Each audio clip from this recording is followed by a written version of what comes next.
देश सुन रहा है राष्ट्र की आवाज, 140 करोड़ लोगों की एक ही आवाज। आपके साथ मैं हूं सरफराज। मैं सरफराज सैफी आपको बताना चाहता हूं, जम्मू कश्मीर के अनंतनाग के जंगलों में सेना का सर्च ऑपरेशन चल रहा है। जोरों शोरों से दहशतगर्दों की तलाश की जा रही है। घने जंगलों वाला पहाड़ी इलाका होने के बावजूद दहशतगर्द इसका फायदा उठा रहे हैं। आखिर कब तक? अपनी जमीन है, अपने लोगों का लहू बहाने वालों को बख्शा नहीं जाएगा। सेना ने यह तय कर लिया है कि अपने अधिकारियों की मौत का बदला जरूर लिया जाएगा। पूरे इलाके में हेलीकॉप्टर की मदद से कॉम्बिंग की जा रही है, ड्रोन की मदद से बम बरसाए जा रहे हैं, गोलाबारी लगातार चल रही है। तय है, आतंकवादियों के अंत का काउंटडाउन शुरू हो चुका है। किसी वक्त आपको बड़ी खबर मिल सकती है। कैसे आतंकवादियों के अंत की बड़ी खबर का इंतजार इस वक्त पूरा भारत कर रहा है, यह आज आपको राष्ट्र की आवाज के जरिए बताऊंगा, दिखाऊंगा, समझाऊंगा। 15 सितंबर का दिन शहीदों के नाम रहा। मोहाली पानीपत से आने वाली हर तस्वीरों ने हर हिंदुस्तान की आंखें नम कर दी। शहीदों को श्रद्धांजलि देने के लिए उमड़ा जनसैलाब, शहीदों की जय जयकार, पूरे इलाके में देशभक्ति के नारों की गूंज। इन तस्वीरों ने दुख की घड़ी में हर हिंदुस्तानी को गर्व का एहसास कराया। कर्नल मनप्रीत ने सीने पर गोलियां खाई। मेजर आशीष ने आतंकवादियों से सीधी टक्कर ली। कर्नल मनप्रीत ने टीम को लीड किया। देश के दुश्मनों का सफाया करने को लेकर मेजर आशीष का जोश हमेशा से हाई रहा था। हिंदुस्तान के दोनों वीर सपूतों के सरहदों की सुरक्षा के लिए शहादत दी है। कैसे उनके परिवार वाले, उनके जानने वालों को बहुत ज्यादा दुख हो रहा है, उनकी बहादुरी पर नाज हो रहा है। आखिर उनकी बहादुरी कैसी थी, आज आपको राष्ट्र की आवाज के जरिए समझाने की कोशिश करूंगा। जम्मू कश्मीर के अलग अलग इलाकों के दहशतगर्दों का सफाया करने के लिए जो टीम सबसे पहले भागकर मौके पर पहुंची, उस टीम में जम्मू कश्मीर पुलिस के डीएसपी हुमायूं भट्ट भी शामिल थे। जम्मू कश्मीर पुलिस के बड़े अधिकारी के बेटे हुमायूं भट्ट की पहचान जम्मू कश्मीर में एक तेज तर्रार पुलिस अधिकारी की रही, जो किसी भी चुनौती का सामना करने के लिए हमेशा से तैयार रहते थे, जिनके जीवन का मकसद जम्मू कश्मीर में अमन कायम करना रहा है, जम्मू कश्मीर के विकास की हर बाधा को दूर करना रहा है। डीएसपी हुमायूं भट्ट ने देश हित के इसी काम के लिए शहादत दी। उन्हें श्रद्धांजलि देने के लिए भारी भीड़ उमड़ी। भीड़ ने बड़ा संदेश देने की कोशिश की। कैसे इन तस्वीरों ने आतंक के आताओं को परेशान किया है, उनके आका परेशान है, यह भी आपको राष्ट्र की आवाज के जरिए दिखाऊंगा। मैं अपने हिंदुस्तान के कोने कोने की आवाज को दिल्ली तक पहुंचाता हूं, दिल्ली की आवाज को देश दुनिया के कोने कोने तक पहुंचाता हूं। नेताओं की आवाज को मैं आम लोगों तक पहुंचाता हूं, आम लोगों की आवाज को मैं अपने देश के हुक्मरानों तक पहुंचाता हूं। आपकी आवाज से मिलती है मेरी आवाज और बन जाती है राष्ट्र की आवाज।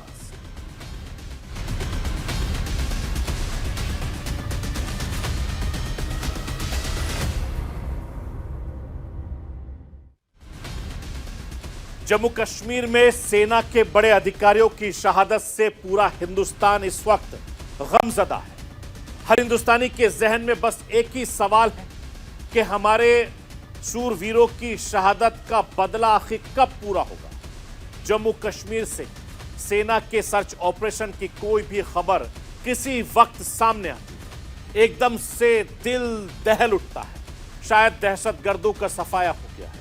हर हिंदुस्तानी की नजर खबरों पर बनी रहती है। पूरे भारत से बस एक ही इस वक्त मांग उठ रही है, बहुत हो गया। दहशतगर्दों ने बहुत खून बहा दिया। किसी भी कीमत पर यह दहशतगर्द बचने नहीं चाहिए, चाहे वो पाताल में ही क्यों ना छिपे हों। जंगल के किसी भी कोने में ये दहशतगर्द क्यों ना छिपकर बैठे हैं, अपनी जमीन है, इन्होंने हमारे अपनों का लहू बहाया है, खून बहाया है। हमें इन्हें किसी भी कीमत पर नहीं छोड़ना होगा।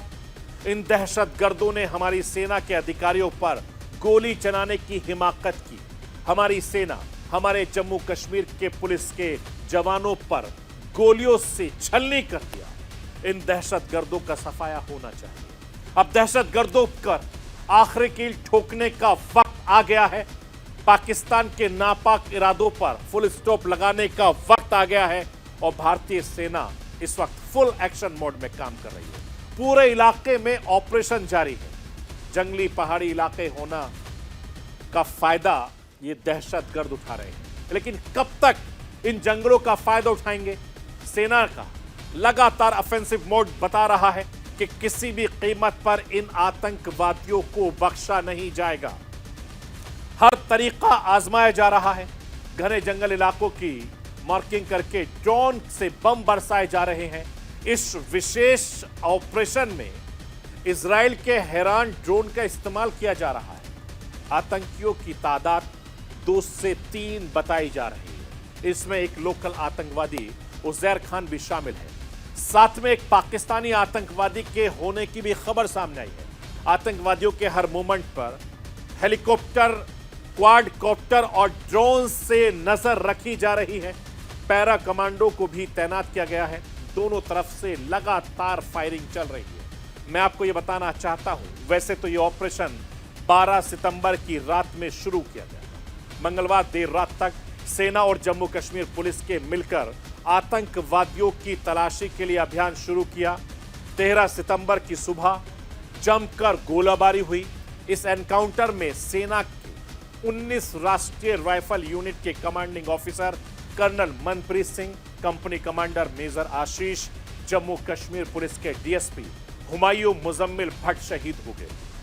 आतंकी संगठन लश्कर तैयबा की शाखा टीआरएफ ने इस आतंकी वारदात की जिम्मेदारी ली है। ऐसी भी खबर मिल रही है कि इस हमले में 10 लाख के इनामी आतंकी उजैर का भी हाथ है। सुरक्षा बलों ने इस वक्त उजैर समेत 2 से 3 आतंकवादियों को घेर कर रखा है। उजैर के खात्मे का इंतजार है। 14 तारीख से ऑपरेशन काफी ज्यादा तेज कर दिया गया है। इलाके की घेराबंदी बढ़ा दी गई है। तेज अभियान चलाया जा रहा है। इलाके को देखते हुए ऐसी आशंका है कि यह ऑपरेशन लंबा खिंच सकता है और इस बीच एक आतंकी के मारे जाने की खबर भी आई है। सेना के एक और जवान के शहीद होने की खबर भी आई है। अब तक इस मुठभेड़ में शहीद होने वाले जवानों की तादाद 5 हो गई है। मैं आपको यह बताना चाहता हूं कि हिंदुस्तान की सरहदों की सुरक्षा के लिए शहीदों में सेना पुलिस के 3 बड़े अधिकारी हैं। कर्नल मनप्रीत, मेजर आशीष, डीएसपी हुमायूं भट्ट। हर एक नाम आज की तारीख में खास हो चुका है। पूरा हिंदुस्तान इन शहीदों को नम आंखों से श्रद्धांजलि दे रहा है। 15 सितंबर को शहीदों के श्रद्धांजलि की 2 तस्वीरें सामने आई। इन 2 तस्वीरों ने हिंदुस्तान को झकझोर कर रख दिया। हर हिंदुस्तानी को सोचने पर मजबूर कर दिया। शहीदों के श्रद्धांजलि की ये तस्वीरें हर भारतीय को हमेशा याद रहने वाली है। सेना के वीर जवानों ने सरहद की सुरक्षा के लिए जान दी। उनकी वजह से ही हम और आप सुरक्षित हैं। हम और आप चैन से अपने घरों में रह पाते हैं, सो पाते हैं, खा पाते हैं। इन वीर जवानों का पूरा हिंदुस्तान एहसानमंद है। देश के वीर सपूतों को पूरे सम्मान के साथ विदा किया गया। कर्नल मनप्रीत सिंह को पंजाब के मोहाली में उनके पैतृक गांव मुल्लानपुरा में अंतिम विदाई दी गई। लोगों का हुजूम उमड़ा। देशभक्ति के नारों से पूरा इलाका गूंजता रहा। अपने बहादुर बेटे के शहीद हो जाने के गम में पूरा मोहाली गमगीन नजर आया। हर तस्वीर आंखें नम कर रही है। हर तस्वीर जज्बातों को झकझोर रही है। और सामने रखा ताबूत सेना की वर्दी पहने कर्नल मनप्रीत का 6 साल का बेटा अपने शहीद पिता को सैल्यूट कर रहा है। कर्नल मनप्रीत की पत्नी हाथ जोड़े ईश्वर से प्रार्थना कर रही है मौके पर मौजूद हर शख्स की आंखें नम हो गईं। किसी ने पिता खोया, किसी ने पति खोया, तो किसी ने अपना बेटा खोया। हिंदुस्तान ने अपना वीर सपूत खोया है। कर्नल मनप्रीत सिंह ने सीने पर गोलियां खाई, अपनी टीम को लीड करते हुए शहादत दी है। आज उनके परिवार वाले, उनके हर जानने वालों को यह बात गर्व का एहसास करा रही है, फक्र हो रहा है। कर्नल मनप्रीत सिंह पंजाब के मोहाली जिला के रहने वाले थे। बाद में वो चंडीगढ़ शिफ्ट हो गए। उनके ससुराल पंचकुला में है। पूरे इलाके के लोग आज कर्नल मनप्रीत पर नाज करते रहे। कर्नल मनप्रीत को याद कर गमगीन नजर आए। कर्नल मनप्रीत की पत्नी जगमीत हरियाणा के पंचकुला के पिंजौर में सरकारी स्कूल में टीचर है। उनके 2 बच्चे हैं। बेटा कबीर महज 6 साल का है और बेटी सिर्फ 2.5 साल की। परिवार के आगे की चुनौतियां जरूर परेशान करने वाली होंगी। शहीद कर्नल मनप्रीत की मां मंजीत कौर की उम्र करीब 70 साल है, बुजुर्ग है। वो गांव में ही अपने छोटे बेटे संदीप के साथ भी रहती है। मनप्रीत का एक भाई है, एक बहन संदीप कौर है। सबके लिए ये पल दुखों भरा है। अपने को खोने का दुख सबसे बड़ा है। कर्नल मनप्रीत के केंद्रीय विद्यालय मुल्लापुरा में 12वीं तक की उन्होंने पढ़ाई की थी।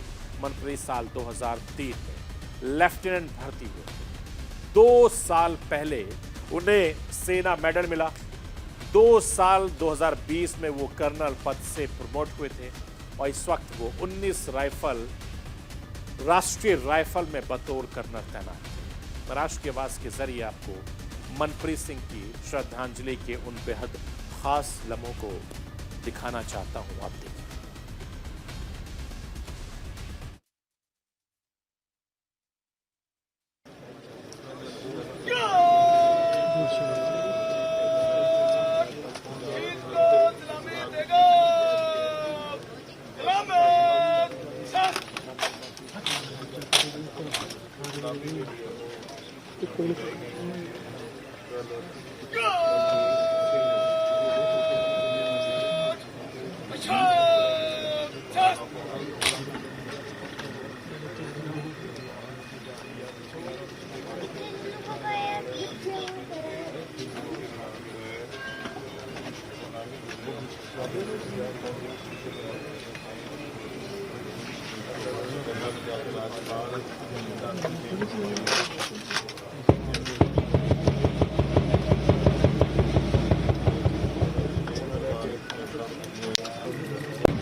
बेटे ना बोलो।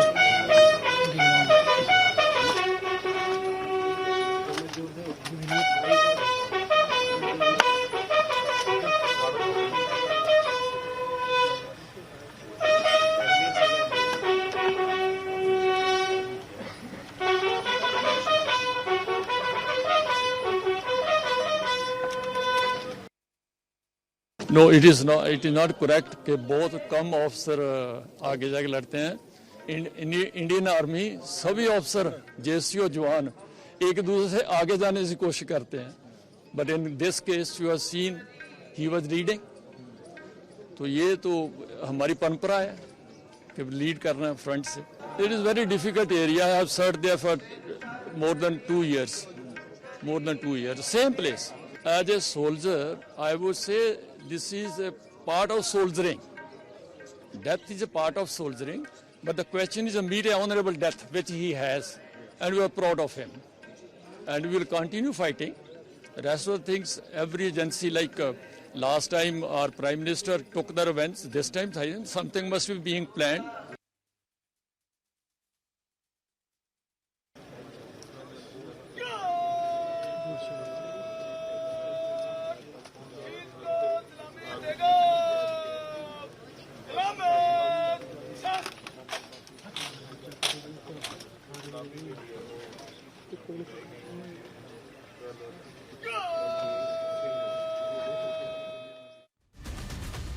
मैं आपको ये बताना चाहता हूं, ऐसी तस्वीरें पानीपत से भी देखने को मिली हैं।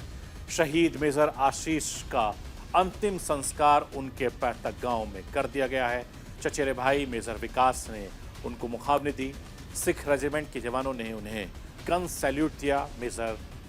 शहीद मेजर की अंतिम यात्रा पानीपत के टीडीआई सिटी से 14 किलोमीटर दूर उनके गांव में पहुंची। यात्रा के साथ 1 किलोमीटर लंबे काफिले में करीब 10,000 लोग शामिल हुए। सड़क के दोनों तरफ खड़े लोगों ने आशीष की पार्थिव शरीर पर फूल बरसाकर अंतिम बधाई दी। आशीष ने केंद्रीय विद्यालय में पढ़ाई की। 12वीं के बाद उन्होंने बरवाला के कॉलेज से बीटेक इलेक्ट्रॉनिक किया। 25 साल की उम्र में 2012 में वो भारतीय सेना में बतौर लेफ्टिनेंट भर्ती हुए थे। इसके बाद वो भटिंडा, बारामूला, मेरठ में तैनात रहे। साल 2018 में प्रमोट होकर मेजर बन गए। अंतिम यात्रा के साथ शहीद मेजर आशीष की बहनें, उनकी मां भी बिझोल पहुंची। मेजर आशीष की मां पूरे रास्ते हाथ जोड़कर रही थी, जबकि बहनें भाई को सैल्यूट करती रही। दुख के साथ गर्व का एहसास भी हो रहा था। मेजर आशीष के परिवार वाले, मेजर आशीष के हर जानने वालों को हाल कुछ ऐसा ही दिखाई दे रहा था। तस्वीरें आपके सामने हैं। हर कोई मेजर आशीष को याद कर दुखी हो रहा था। जिस बहादुरी के साथ मेजर आशीष ने आतंकियों से टक्कर ली, ये बात हर किसी को फक्र करवा रहे हैं। मैं राष्ट्र की आवाज के जरिए आपको मेजर आशीष की श्रद्धांजलि के वो लम्हे भी दिखाना चाहता हूं। आप देखिए किस तरीके से नम आंखों से उनको विदाई दी गई है।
शहीद मेजर आशीष के पार्थिव शरीर को 15 सितंबर की सुबह पानीपत के टीडीआई के सिटी में उनके नए मकान में लाया गया, जिसे उन्होंने हाल फिलहाल में बनवाया था। अक्टूबर में अपने जन्मदिन के मौके पर गृह प्रवेश का कार्यक्रम भी तय किया गया था।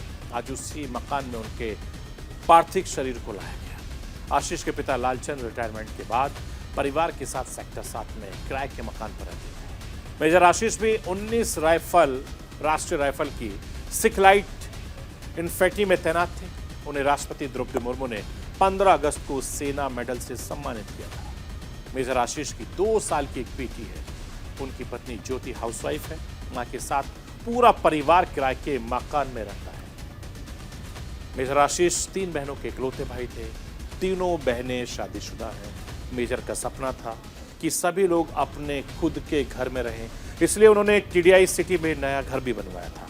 मेजर आशीष के परिवार को यह दुख ज्यादा परेशान कर रहा है कि नए घर में सब लोग तो होंगे, साथ में आशीष नहीं होंगे। ये बहुत दुख की घड़ी है। मैं आपको ये बताना चाहता हूं कि सेना के बड़े अधिकारियों की शहादत और भी परेशान करने वाली है। पूरा हिंदुस्तान अपने वीर सपूतों की शहादत का बदला चाहता है। कर्नल मनप्रीत मेजर आशीष के साथ जम्मू कश्मीर पुलिस के डीएसपी हुमायूं भट्ट भी शहीद हुए हैं। हुमायूं भट्ट के पिता गुलाम हसन भट्ट भी जम्मू कश्मीर पुलिस में सीनियर अधिकारी रहे हैं।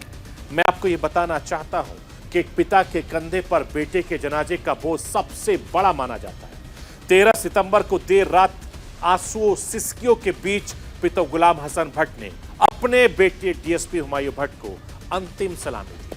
पुष्पांजलि समारोह के दौरान जम्मू कश्मीर के उपराज्यपाल मनोज सिन्हा, दूसरे बड़े रैंक के अधिकारी मौजूद रहे। डीएसपी हुमायूं भट्ट पुलवामा जिले के ताल इलाके के रहने वाले थे। उनका परिवार अब श्रीनगर के हवाई अड्डे के आसपास रहता है। हुमामा में वीआईपी कॉलोनी में यह परिवार रहता है। डीएसपी हुमायूं की शादी अब से 1.5 साल पहले हुई थी। कुछ दिनों पहले ही हुमायूं पिता बने। उनकी पहली बेटी का जन्म हुआ। हुमायूं की मौत ने परिवार की खुशियों को तबाह कर दिया। बेटी के आने की खुशी वो अभी ठीक से सेलिब्रेट नहीं कर पाए थे। हुमायूं भट्ट साल 2018 बैच के अधिकारी हैं। उनकी गिनती जम्मू कश्मीर पुलिस के तेज तर्रार अधिकारियों में होती थी। आतंकवादियों से मुठभेड़ में घायल होने के बाद ज्यादा खून बहने की वजह से उनकी मौत हो गई। डीएसपी हुमायूं भट्ट को श्रद्धांजलि देने के लिए उमड़ी भीड़ ने ये साफ संकेत दिए हैं कि घाटी में आतंक के दिल लद गए हैं और ये बात जितनी जल्दी आतंकी समझ जाए उनके लिए बेहतर होगा। ये बात पाकिस्तान में बैठे आतंक के आकाओं को समझ लेनी होगी कि जितनी जल्दी पाकिस्तान में बैठे आका समझ जाएं उसके लिए उतना बेहतर होगा। ये नया हिंदुस्तान है, ये नया भारत है, घर में घुसकर मारने की हिम्मत रखता है। अब जम्मू कश्मीर में अमन चाहता है, जम्मू कश्मीर अब विकास चाहता है, जम्मू कश्मीर अब पीछे मुड़कर देखना नहीं चाहता। जो जम्मू कश्मीर को रोकने की कोशिश करेगा उसे बिल्कुल भी बख्शा नहीं जाएगा। और एक और सर्जिकल स्ट्राइक की जरूरत पड़ी तो जैसे मैंने कहा कि यह नया भारत है, पीछे नहीं हटेगा, दुश्मनों के घर में घुसकर मारेगा और ईंट का जवाब पत्थर से देगा। तो ये थी राष्ट्र की आवाज। बाकी खबरों के लिए आप बने रहिए न्यूज इंडिया के साथ। सोमवार रात 9 बजे फिर होगी मुलाकात।